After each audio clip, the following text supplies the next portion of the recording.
My name is Juvine Teres, and currently I'm studying in IDC, IIT Bombay. And as for where I'm from Kerala, and this is my first year. Today, we'll be looking at types of compositions and tangents, the importance of values in a composition, and identifying the better composition. That is, the first thing is types of composition. So symmetry, that is a sub part of compositions. And symmetrical compositions, basically, you guys can guess what it is, right? If you draw a line, horizontal or vertical, or however it is, both sides of the page would be basically the same. Over here in this second image, the birds are not particularly symmetrical. But still, since most of the image is symmetrical, this can be considered a symmetrical composition. And this one, it's very much symmetrical. You can usually see that in Indian art, Indian folk art or something, they usually have most of their drawings as symmetrical. And one thing about symmetrical composition is that you don't usually find, especially for our examination, we don't require symmetrical compositions. Because why? Generally, symmetry is kind of boring. Like, it's so robotic, it is so rigid, right? There is no interest to the piece. I mean, clearly, Indian art is very interesting, but that is because of a lot of other reasons, like color, the way they draw, the detail, and all that. But as per composition matters, it is not that interesting. It's very stationary, so people don't really prefer to use symmetry. And then we have rule of thirds. And this must be something that most of you are familiar with. Basically, this is your canvas, right? And you will divide it into equal rectangles or boxes, whatever, using grids. And you will only use about 1, 2, 3, 4 lines to do that. Basically, a 3x3 grid and all. And over here, you can see that there's an intersection. 4 points are intersecting, right? Intersecting points, 4 of them. And according to rule of thirds, if you want to make a good composition or a good layout that is visually pleasing, your subjects should be wherever these points are. That is rule of thirds. And look, over here in this image, you can see that there is this island with a castle or whatever that is. And it's about wherever this point is, right? It doesn't have to be exactly in the middle. It can be in that region. And same goes for this boat. So without these lines, without these lines, if I look at that image, automatically the first thing that my eyes will be drawn to will be this boat. And then my eyes will travel to this little island, okay?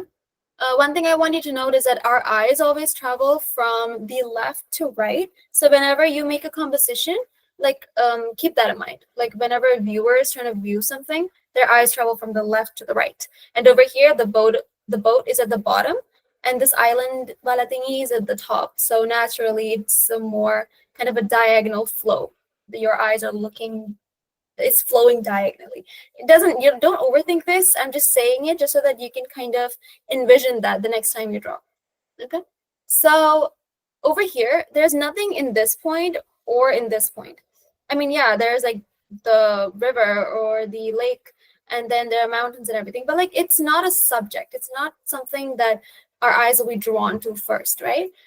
So like it's not compulsory that each and every point needs an object. You can have it, but then you don't have to.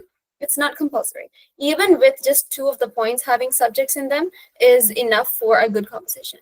The same thing can be seen here. Basically, it's a whole, like a, what is this called? I forgot. It had a name. What was this called? I forgot the term. A light pole? Okay. Whatever it is. Wait, let me. Okay, yeah, a lighthouse. I'm dumb. Okay, a lighthouse. You can tell that people, when they see this image without the grids, they would, of course, notice this. And that's not just because it's following the rule of thirds. It's also because there's a bright light in this, and there's a lot of contrast. So obviously, you'll notice it. But it's also because of the rule of thirds that you notice this first, and also because this is rule of thirds, that it is visually pleasing in a way. See, even if I keep this in the middle, you could argue that it's a good composition. And yeah, it is a good composition, but keeping it over here, wherever the points are, is making it better. You see the point? Right. So like, as long as a subject is following sort of this line, this inner rectangle, and these points, as long as it touches those areas, it is making a good layout or a good composition. Okay. And same thing here.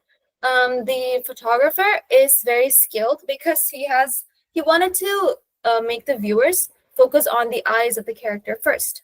And generally, even if you place this guy anywhere else, your eyes tend to be attracted to eyes in general. Like, you're always, the first thing that you notice in a character or a person are their eyes. But to emphasize that, they have used a rule of thirds, and then exactly where their eye is where the point is intersecting, right? Just like that.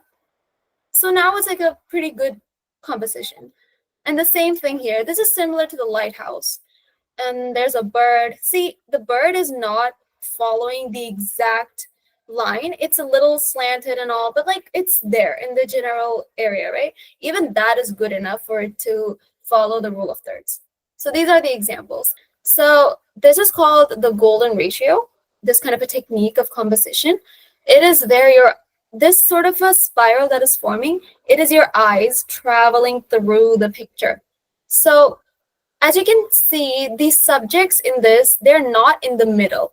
Like, a lot of people think that in order to give something emphasis, it has to be in the middle, right in your faces.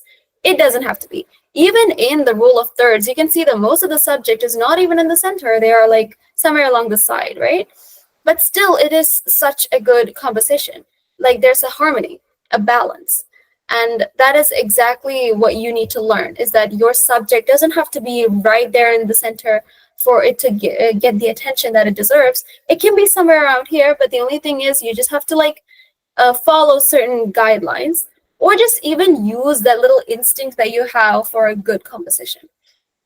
So over here, because there's a lot of space, your eyes are traveling from bottom to top. I told you regarding this boat thing, I remember me telling that your eyes travel from the bottom to the top, from the direction of left to right.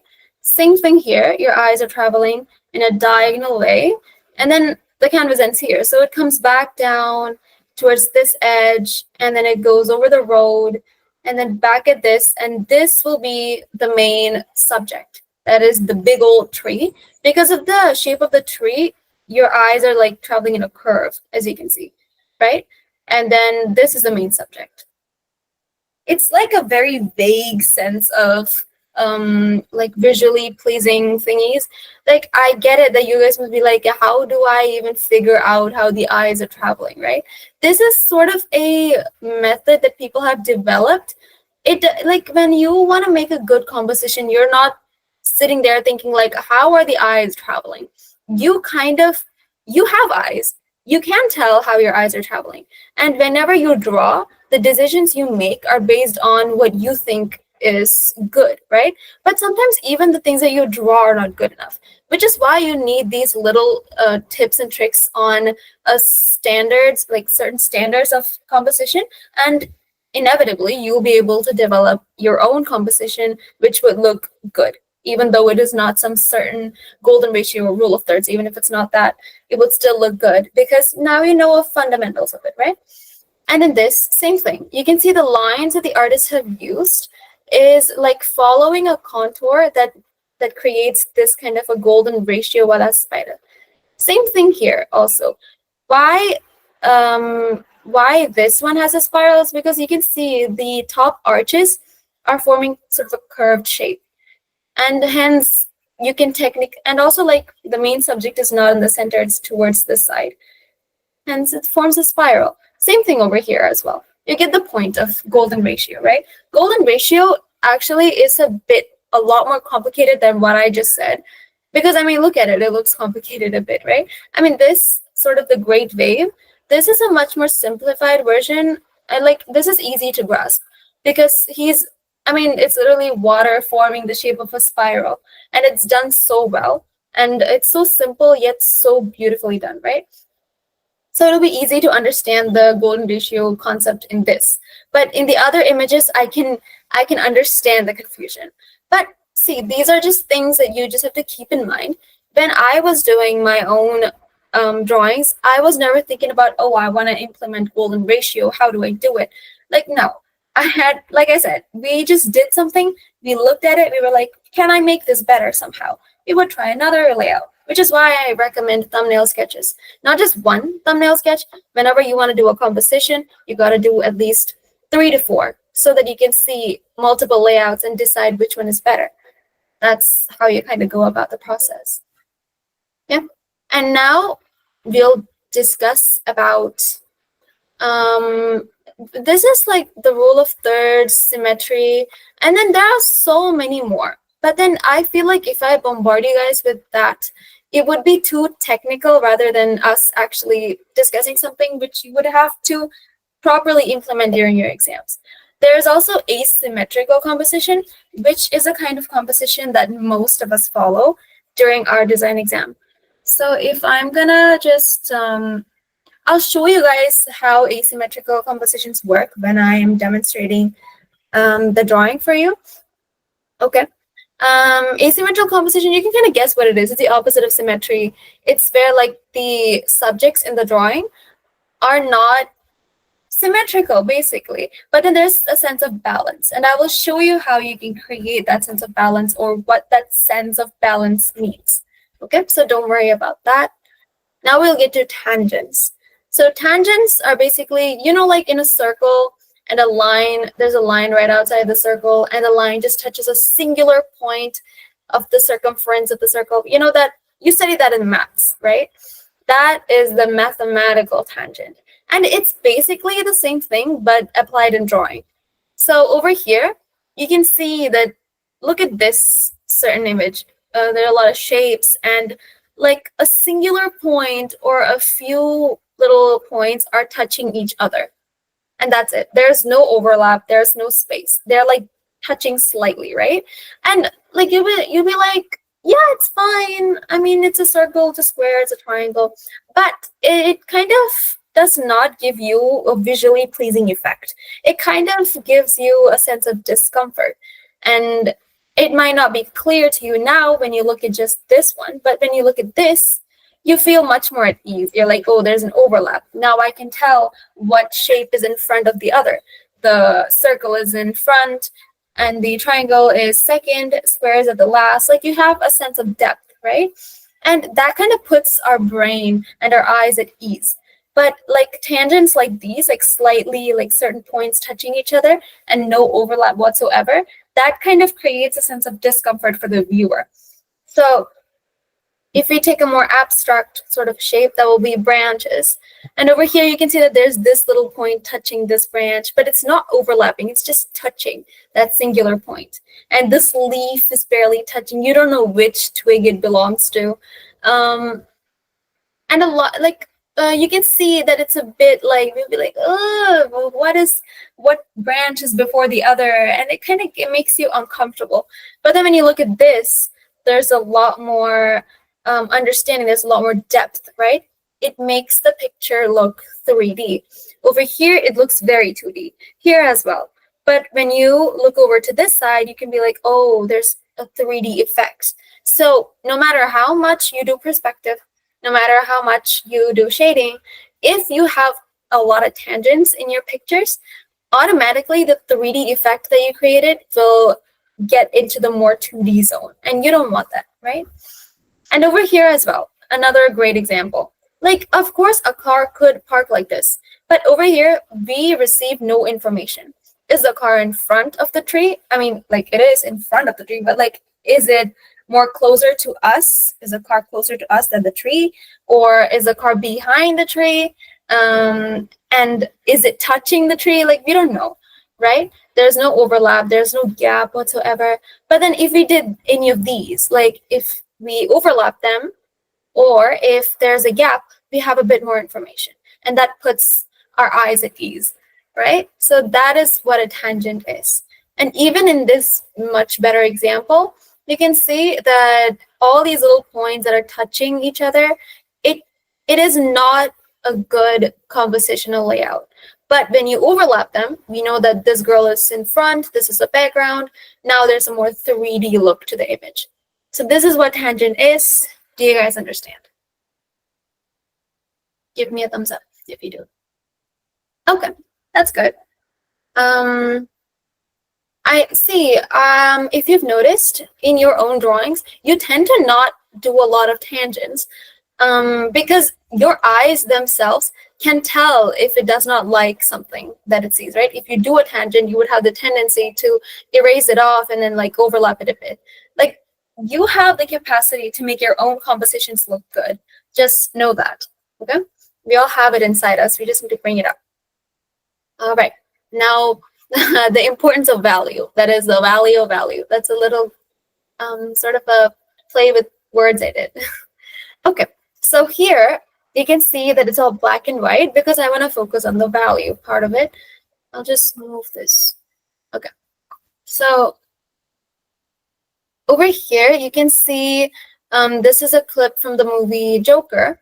And what is a main sort of a anchor point? Like what does your eyes see first? Where does the attention go to? Does it go to his jacket, his bright yellow jacket? Does it go to his face? Does it go to the background? What do you think?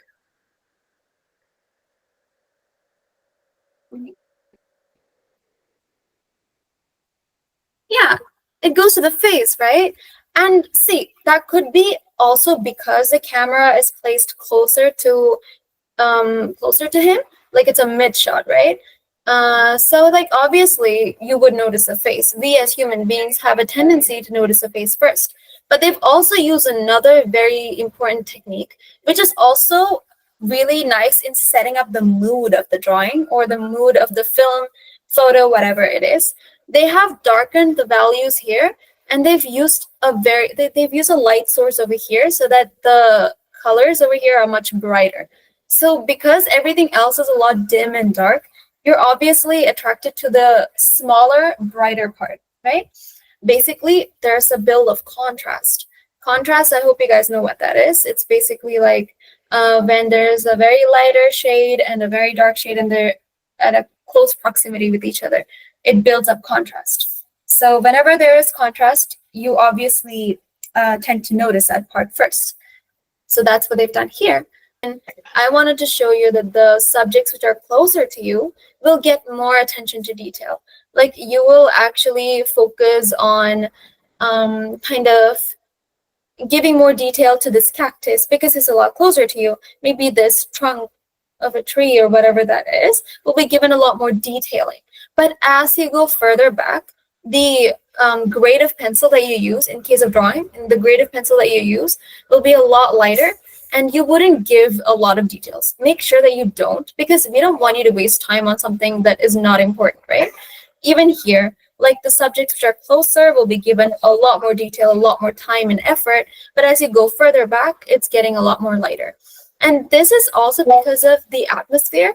You know, when you stand on top of a building, a big building, and you look afar, even though it is not cold or whatever it is, as you look further away, everything kind of fades into the sky, right? That is because of the atmosphere. Okay. So that's what's going on in these drawings, and that's what you should be implementing in yours as well. Even if it is like a small area, like a room, imagine, or an office space, the subjects that are further back, you can lighten them up, because this is we're talking about design examinations where you won't get time to put in a lot of effort into detailing everything out. So whatever is mentioned in the question or whatever elements you want to show the viewers first or you think is important is what you should be putting in front and what you should be giving more detail and more shading and more contrast to, okay? Yeah. They're not going to cut your marks for like lightening up the background, because that is how it works. That is, so don't worry about, oh, I need to fill this up, I need to give it detail. Like, it's not how it works. Even in real life, further it goes, more lesser detail it gets, not more. So this one is basically Sarah and her cousins decided to steal the last jar of cookies from the top shelf of the kitchen. Sarah's mom is puzzled and is searching for the jar, while Sarah and her cousins hide behind the doorway into the kitchen. I'll draw the same, basically. Okay. So my name is Devansh. I'm the founder of Divergent Classes. Hopefully आपको session काफ़ी अच्छा लगा होगा and do let us know कि session कैसा था by commenting down below and liking this video. उसके अलावा let's understand how you can attend sessions like these for free. First of all, you have to visit divergentclasses.com and यहाँ पे you can explore and understand कि हम करते क्या हैं, what we stand for. To book a trial class, you can message me on WhatsApp or call me personally and I'll guide you through the process. उसके अलावा there is another way to book a trial class. Just clicking on book trial class button and it will direct you to a form. इस form को just आप fill कर सकते हैं to book a trial class. Just typing in a full name, WhatsApp number, email ID, which exam are you preparing for, what difficulties are you facing, and when should we call you. And you can book a free call. Now you can explore the site and understand what we are doing. And for further information and better contact, you can always message me on WhatsApp and even call me personally.